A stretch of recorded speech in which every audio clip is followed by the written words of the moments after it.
Alright, so today we are planting our indeterminate tomatoes. Hi, this is Brianne with Plum Fabulous Foods. We're dedicated to education in organic gardening, family farming, and healthy food production. If you enjoy our videos, check out our website and subscribe below. God bless. So these tomatoes are very tall. I started these about 12 weeks ago, and they're very tall by now.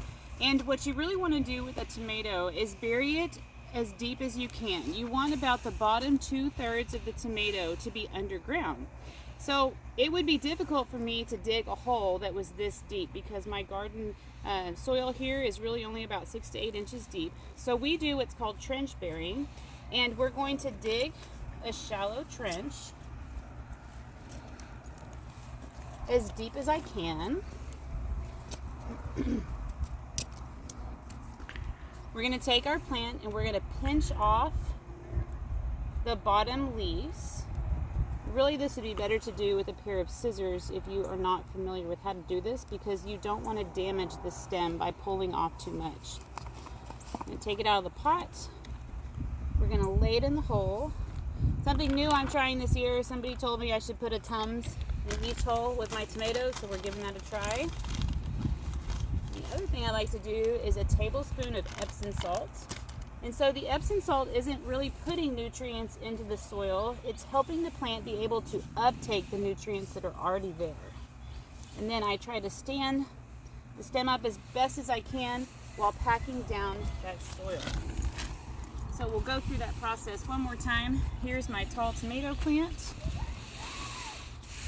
I've got all these plants laid out where I like them so I can get my spacing right. I'm going to dig my trench. I'm going to break off these bottom leaves, making as small of a scar on the plant as possible. Take it out of my pot.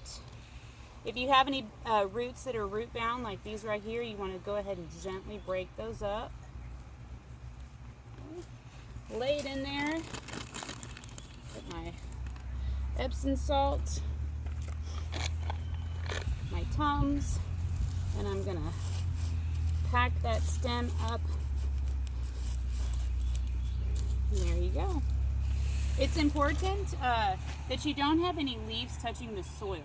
So I'm not going to pull off any more leaves right now because I just removed some. But as these plants grow, I'm going to be sure, and I'm going to keep the bottom 12 inches of the plants free of any leaves that might touch the soil and pick up soil-borne illnesses that way.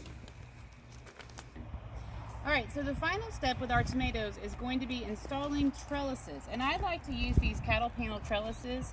We're going to come through and we're going to put a T-post on either side of it, and then we're going to attach this trellis to it with just some of these wires right here. But I'm not quite ready to do that yet. I just wanted to show you guys what that's going to look like.